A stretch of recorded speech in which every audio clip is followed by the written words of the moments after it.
Colombia के राष्ट्रपति Gustavo petro ने अमेरिकी राष्ट्रपति डोनाल्ड ट्रंप के बयान का सख्त जवाब दिया है। ट्रंप के आरोपों और धमकियों के बीच पेट्रो ने कहा कि अगर अमेरिका वेनेजुएला में सैन्य हस्तक्षेप करता है या उसके खिलाफ कार्रवाई करता है तो वह अपनी मातृभूमि की रक्षा के लिए फिर से हथियार उठाने के लिए तैयार है। पेट्रो ने अपने नशीले पदार्थों के खिलाफ किए गए अभियानों और संवैधानिक अधिकारों का भी बचाव किया है। बता दें कि गुस्तावो पेट्रो, जो कभी M19 गुरिल्ला समूह के सदस्य थे, उन्होंने स्पष्ट किया कि वे पहले भी हथियार छोड़ चुके हैं, लेकिन अगर कोलंबिया या क्षेत्र की संप्रभुता पर खतरा आया तो वो फिर से हथियार उठाने के लिए तैयार है। उन्होंने कहा, मैंने कसम खाई थी कि फिर हथियार नहीं उठाऊंगा, लेकिन मातृभूमि की रक्षा के लिए ये करना पड़ेगा। बता दें, ट्रंप ने पेट्रो को बीमार आदमी कहा और उन पर ड्रग तस्करी में शामिल होने का आरोप लगाया। इसके अलावा उन्होंने चेतावनी दी कि पेट्रो को अपनी सुरक्षा का ध्यान रखना चाहिए।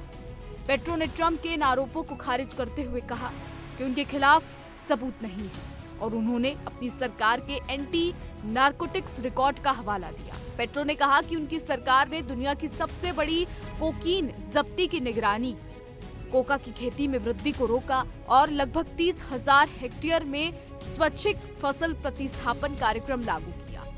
उन्होंने बताया कि सुरक्षा अभियान मानवीय कानून का पालन करते हुए ड्रग तस्करों और सशस्त्र समूह को निशाना बनाते हैं।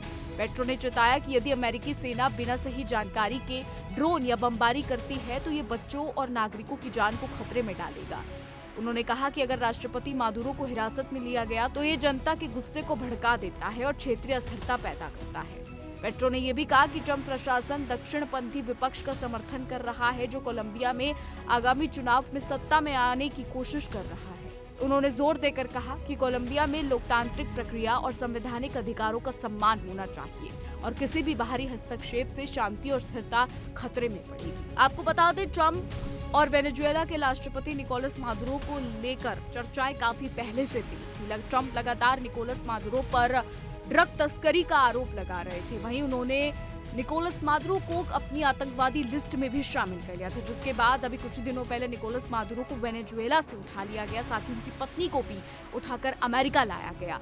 हालांकि ट्रंप की तरफ से वेनेजुएला के राष्ट्रपति निकोलस मादुरो की तस्वीरें भी शेयर की गई हैं, जिसमें उनकी आंखों पर पट्टी और हाथ में पानी की बोतल दिखाई दे रही है। अब सवाल ये है कि वेनेजुएला का क्या होगा। हालांकि ट्रंप ये कह चुके हैं कि जब तक वेनेजुएला में सरकार नहीं बनती तब तक अमेरिका वेनेजुएला की देखरेख करेगा। इसी बीच वेनेजुएला की सड़कों पर इस वक्त बवाल भी देखने को मिल रहा है। वहीं वेनेजुएला के लोग काफी खुश भी नजर आ रहे हैं। निकोलस मादुरो को जब से अमेरिका ने उठाया है, वेनेजुएला की सड़कों पर बवाल भी है, साथ में खुशी भी है।